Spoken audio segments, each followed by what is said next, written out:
everybody, Gina DeLuca here. All right, today I'm going to show you how to put a wire hanger on your paintings and also how to box them up in the most economical fashion. I've learned a lot from the auction, specifically how to alter boxes. We will get into that in a bit, but the first thing we're going to do is put the wire hangers on this painting. So this one I've been forbidden to sell. My fiance said he wants it and he will outbid anyone who tries to buy it. So this one is staying in the house. Guess I'll have to make another if I want to sell one. So what we're going to do is we're going to flip it over. You want to make sure that your top is closest to you. You have options when you're using a deep edge canvas. You can attach them to the side on the inside like so, but I don't like to do it that way because it's kind of difficult to get in there with a screwdriver, and I like to lessen my chances of digging the screwdriver through the painting. I've done that once, and since then I've been super careful. There's no fixing that. Once it's been varnished, it's you can't fix it. So, or maybe someone can, but that is out of my pay grade. So we're going to attach it to the back. I find it just to be much easier. The first thing we're going to do, you're going to measure.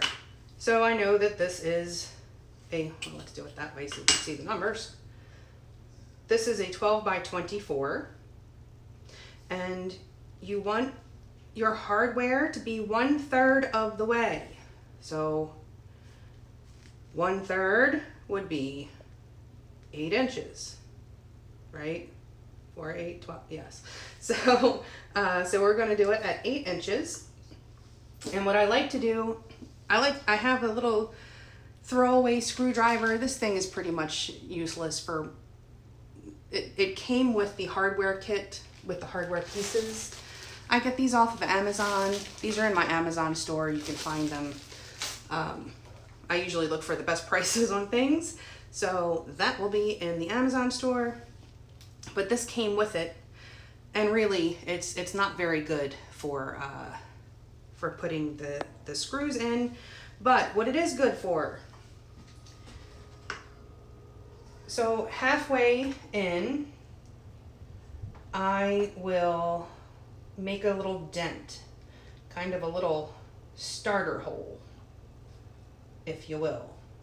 And I'm just going to press it in, and I'm just going to do that so that the screw doesn't slip when I go to attach it. So I'll do the same thing on this side. 8 inches. That was a little further over than I wanted.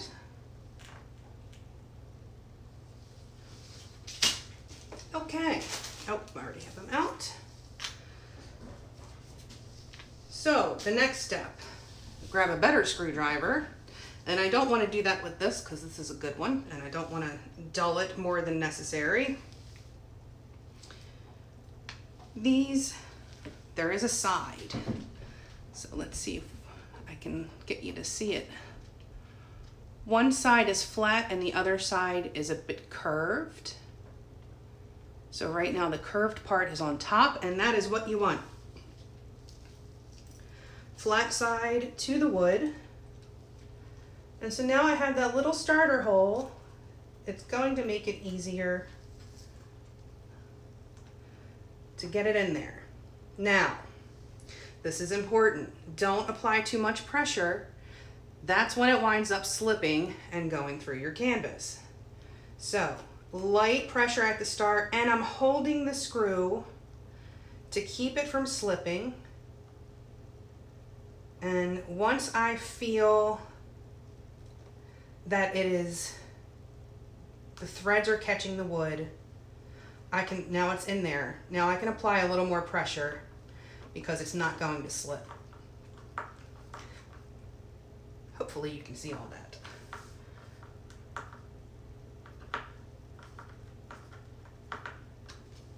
Okay, that's on there good. Same thing, find the round side or the dented side or the not straight side and put that on top. Get the screw in your little starter hole. Light pressure until you feel it catch. Now it's in there, it's caught. I can apply a little more pressure.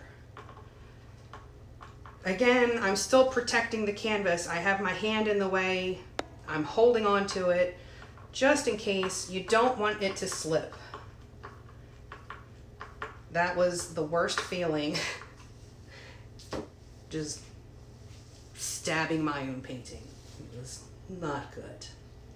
Now, we have our wire.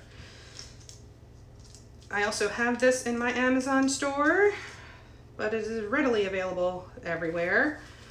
So you want to make sure you have a couple of inches available on either side. And then we are going to cut it.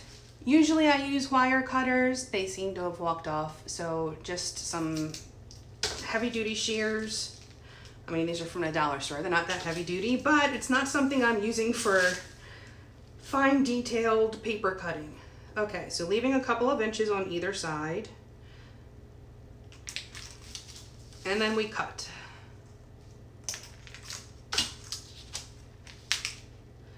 All right, thread it through both sides. And now we're going to pull and kind of try to make it even. And I'm going to bend these a little bit just to keep them from slipping. All right, now we're going to make a sort of a pretzel. We're going to take the wire and go behind the wire that goes across, and we're going to come up through the D-hook. So you can see it goes behind it, comes up through it, and then back through the hole. So now it kind of looks like a pretzel. And when you pull it, it will tighten. And then we are going to wrap it. Oop, that's why you bend it. Actually, I'm going to do this side too before I do the wrapping. So again, behind the wire, up through the D-hook, and down through your loop. And pull it and get it tight. Okay. So now we're just going to wrap it.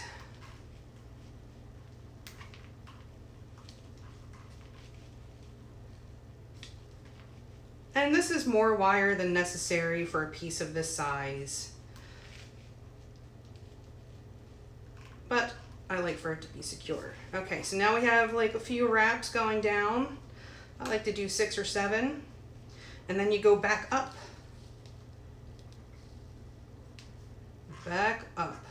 and that is not going anywhere. That is not going anywhere. Same thing on this side.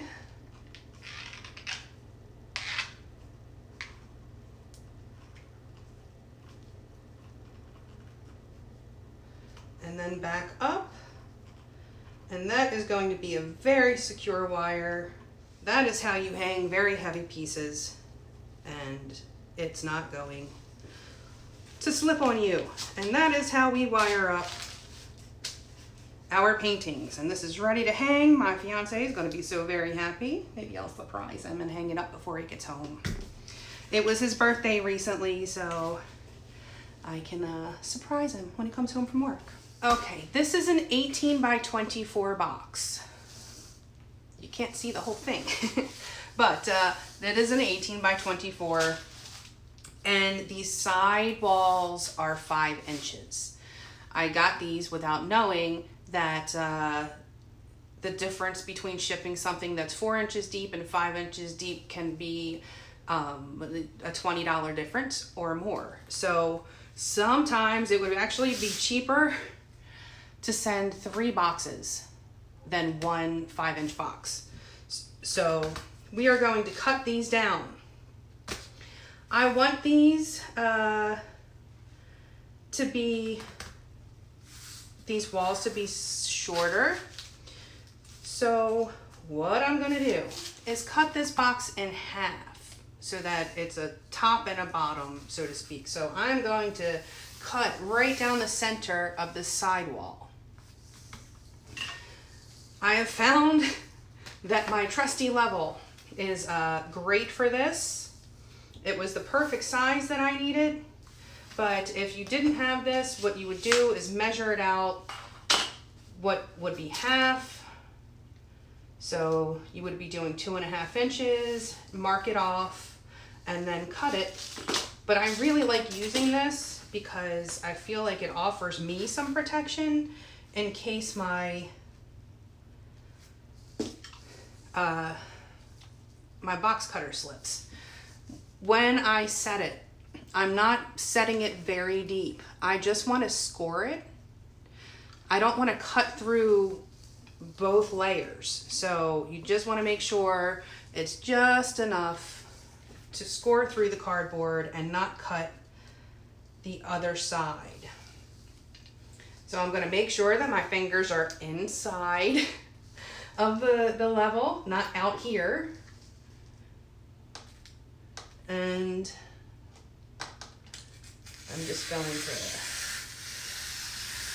run it down, slide the level, and boom.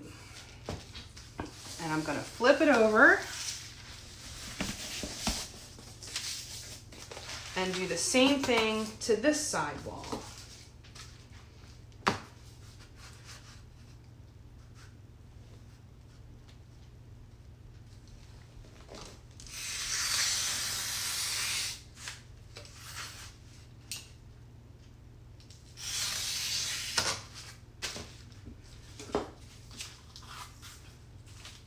And we can do the same thing to these folding sides.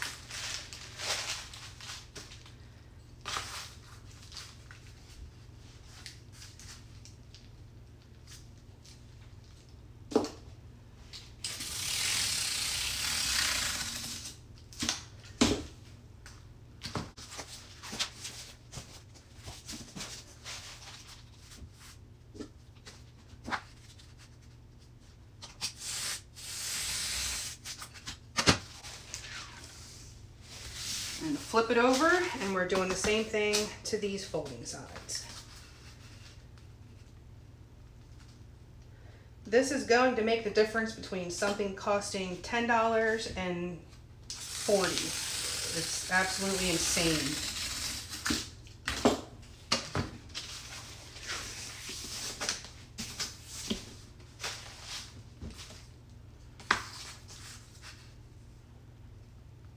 Well, maybe not $10.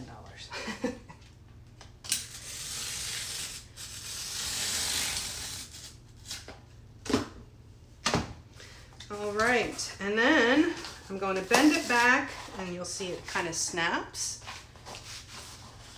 And I will take the cutter and just put it right in that crease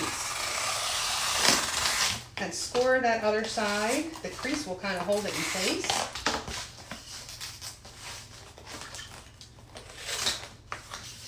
Sorry, this is not a better angle for you guys. Hold on to this because you're going to use this.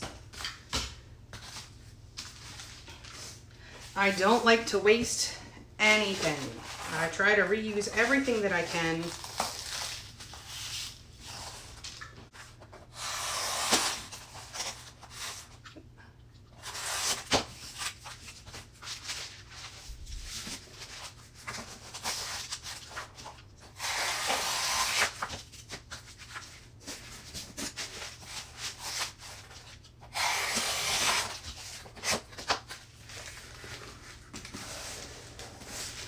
All right, so now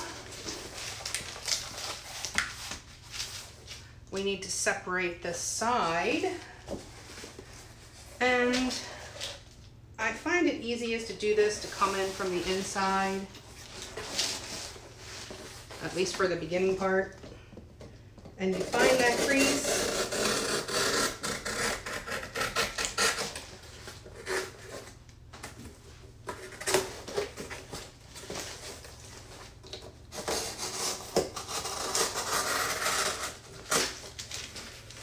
Whew, okay, this side will be easier. That first side is always the hardest. And you'll actually be able to see what I'm doing here. So here's the crease. And you just score it. And it being bent actually makes it easier to guide the knife.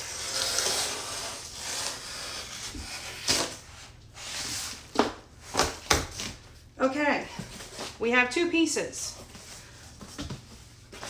Now what we have to do is make these into two separate boxes. So, well, a lid and a bottom. So I'm going to fold in these flaps that are longer. I don't mind that they're longer. Fold up my sides, and then I'm going to tape these.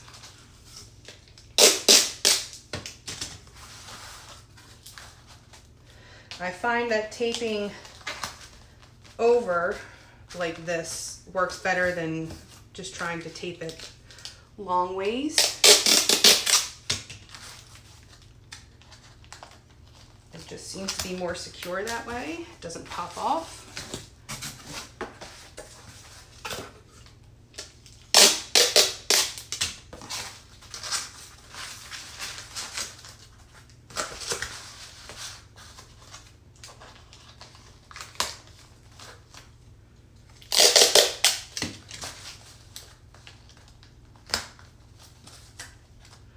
Okay, now we have a bottom of a box.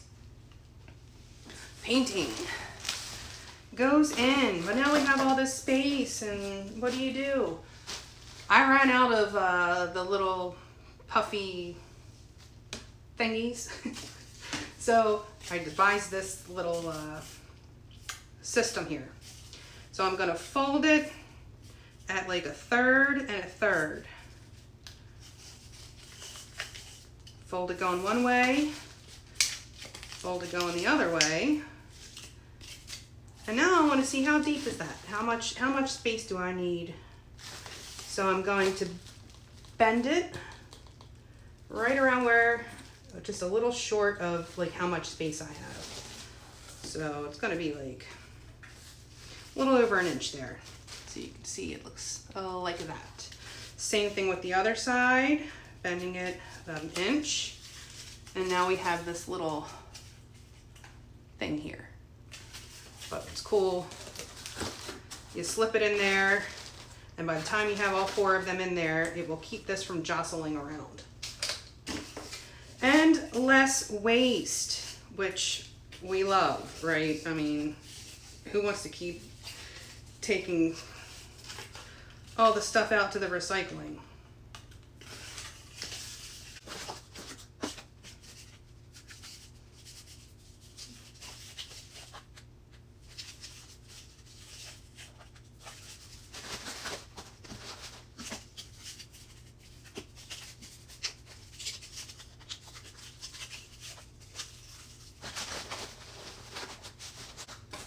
So now we have this packaged up. It's really not going to move around very much at all once it's all in there. So now we have to put the lid on.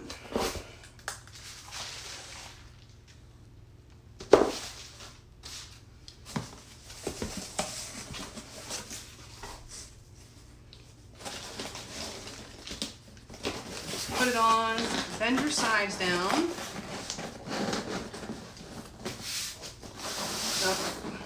Just to get it centered. Now these little flaps that are on the inside on the bottom, they're going to go on the outside now because it just seems to fit better that way. first thing I'm going to do is tape this middle side down just to keep it from slipping. I need to slide it to the edge of the table, which is going to be out of view for you, but it's the only way that I can get this properly.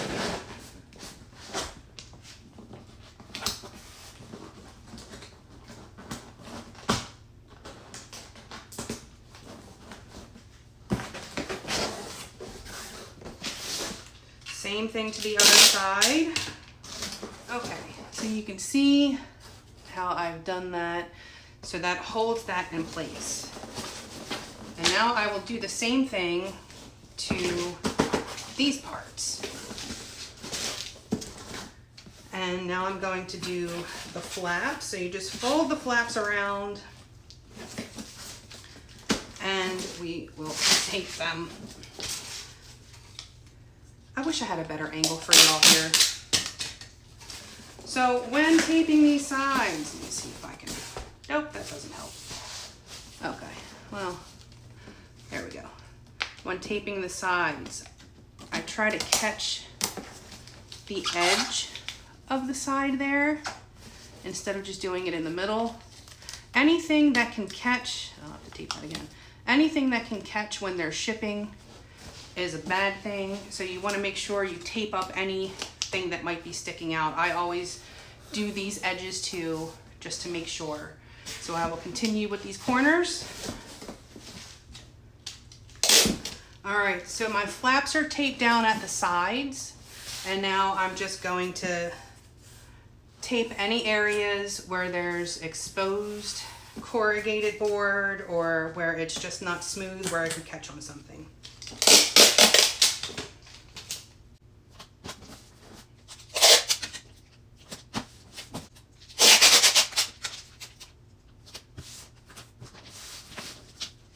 All right, this baby is all taped up and secure. You can shake it, nothing's moving in there. It is very secure, so reusing those little cardboard strips is really super handy. You know, it's replacing these things. That's my last one. And yes, these may be lighter, but it is also just added trash, right? So, I mean, you can keep reusing them until they pop, and then that's it. And they don't recycle that stuff here. So we can only really recycle cardboards and some plastics, not packaging plastics, unfortunately. So I try to reuse everything I can. And yeah, so this is gonna be ready to go to the happy customer. So that is it for today. I hope you learned something. I hope you enjoyed. This will save you money, learning how to alter these boxes. It took me a few tries to get it right, but I feel like this is the best way for me to use these boxes that I got accidentally. When I found out how much the shipping was for 5 inches, I was shocked. I don't understand how an inch makes that much of a difference, but all right. So that's what we do. Please do check out the description box below for links to my PayPal tip jar if you feel so inclined, my Amazon store where you can find the items that I used today, and my website, GinaDeLuca.net, where you can find my art and music for sale, also the Fluid Art Inspiration cards. And the Fluid Art Inspiration cards are also now available on Amazon. What else? Oh, also in the description box is the link to our Facebook group. Go make some art. Join us there. Post your masterpieces. Ask your questions. Get some inspiration. And I think that's it. There was another box that I was going to cut down for you, but if I'm going to stay within the parameters of the Sunday train, I'm going to have to end it here, and maybe I'll show you that one next time, because I think I'm going to be packing paintings up for a while, and I'm not going to be able to paint in the spaces where I usually paint, but I need to keep it clear because I'm flinging boxes and bubble wrap everywhere. So there it is. I hope you all have a beautiful day. Now go make some art.